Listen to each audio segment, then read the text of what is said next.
honorable guests, distinguished authorities, esteemed participants and panelists, dear colleagues, good morning everybody, and it's really a great pleasure for me to welcome you at this year edition of the Balkan Integration Forum, organized by the European Movement in Montenegro.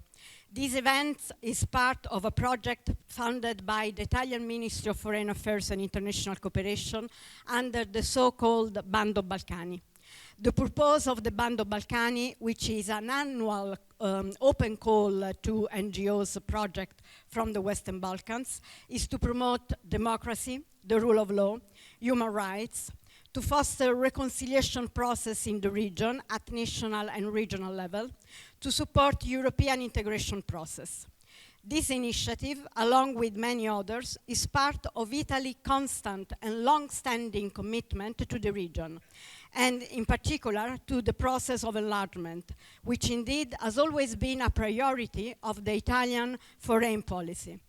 But actually, as normally our Deputy President of the Council of Ministers and Minister of Foreign Affairs and International Cooperation, Honorable Antonio Tajani, we should, normally said, we should rather talk about Europe's reunification instead of enlargement, considering that actually the region, the Western Balkan region, is already part of Europe, and through this process, our Western Balkan friends and partners are simply going to be finally reunited into the European family. And as far as as Montenegro is concerned, the latest European Commission's report on the country highlighted and confirmed the position of front runner in the path of the EU.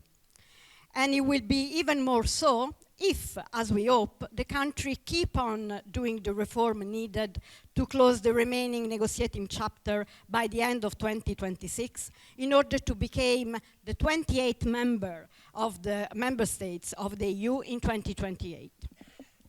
But in order to do that, it would be important for the country to keep the focus without any distraction. This means put aside any divisive issues, ensure a close cooperation among institutions and between the latter and the civil society, maintain the 100% alignment to the CFSP and CSDP, uphold the constant dialogue between government and the opposition, guarantee the independence of the judicial system, continue the reform effort, especially in the rule of law.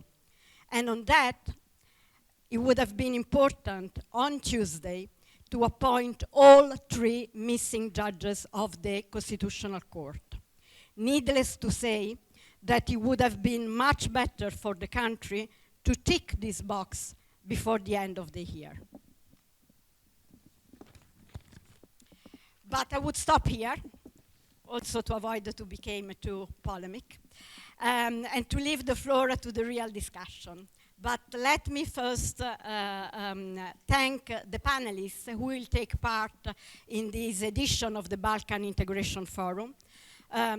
The all panelists, they are already here, and the ones that are about to come, and among them, of course, the President of Montenegro, Jakov Milatovic, who will intervene in the afternoon.